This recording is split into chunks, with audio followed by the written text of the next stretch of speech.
Okay, thanks you guys so much for doing this for me. I really, really, really appreciate it. Want, lack, doing without, they're all things that we're kind of experiencing in a different way these days with the state our economy is in. For some, the world is crying out in want and lack around us.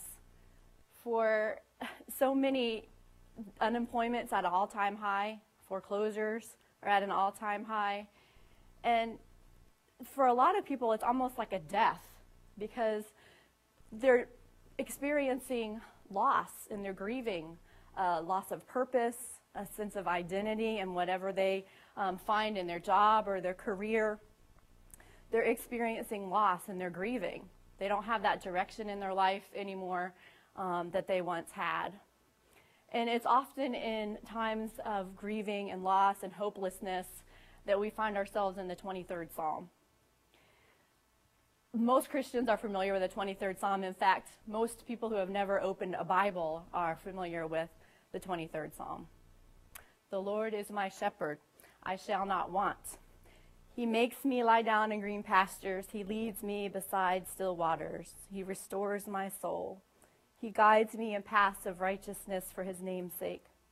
Even though I walk through the valley of the shadow of death, I fear no evil, for you're with me. Your rod and your staff, they comfort me. You prepare a table before me in the presence of my enemies. You anoint my head with oil, and my cup overflows. Surely goodness and mercy will follow me all the days of my life, and I will dwell in the house of the Lord forever. So what does it mean? What does it mean for God to be your shepherd? And how, as a result, do we not experience want in our lives? In lieu of where we are in our world today and the circumstances surrounding the lack and the want in terms of this world, I thought it most appropriate to focus really on that first verse. The Lord is my shepherd, I shall not want. Unfortunately, sometimes it takes all being stripped away from us before we turn to God for his guidance, for his provision, for him to provide. But the psalm tells us that with God as our shepherd, that he will provide, that we will not be in want. But this, of course, requires a few things, first of all. First, we need to step back and consider, what do we really need? What do we really need? And then second, how have we tried to meet those needs? By our own means? And third, who have we really been relying on to meet those needs?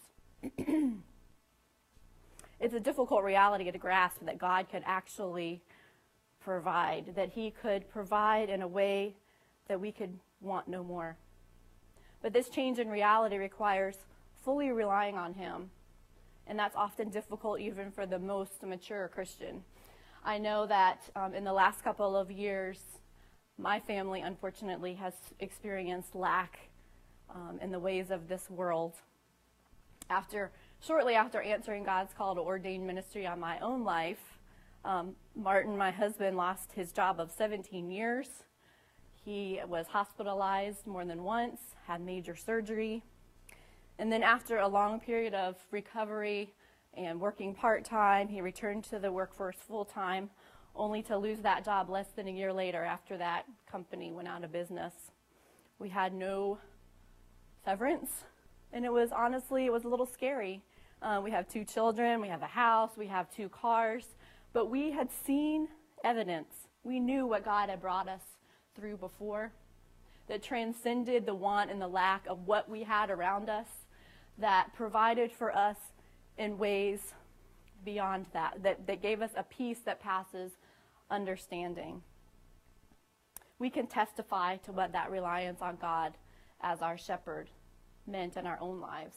He provided, even in the midst of what the world would call and see as lack. We've experienced in a way what the Israelites did in the desert when their shoes didn't wear out and their clothes didn't wear out. It's unexplainable.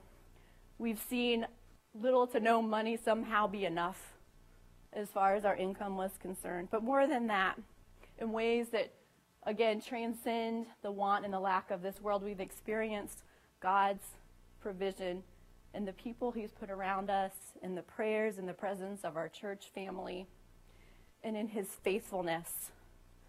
God has been so faithful. This reliance really requires looking to God as shepherd. But what does that look like? What does God as shepherd look like? In our modern day world, we're far removed from the world of the shepherd boy King David who wrote Psalm 23. His world revolved around the land through planting and sowing, reaping through farming and tending animals.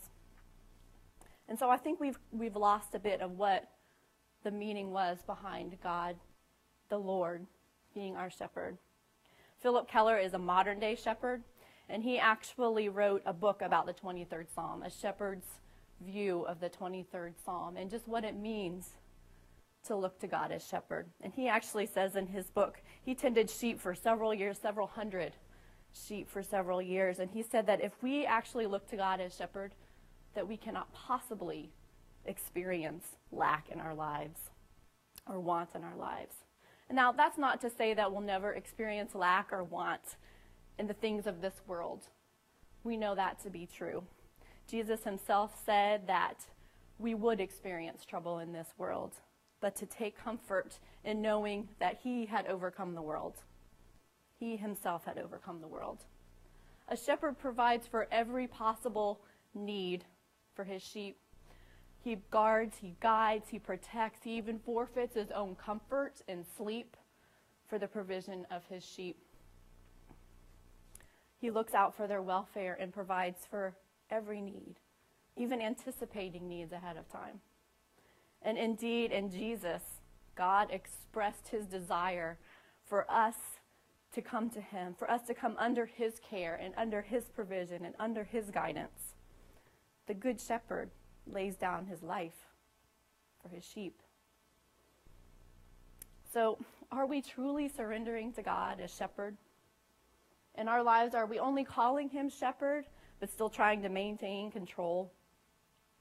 Are we experiencing the joy and the freedom of green pastures rather than want?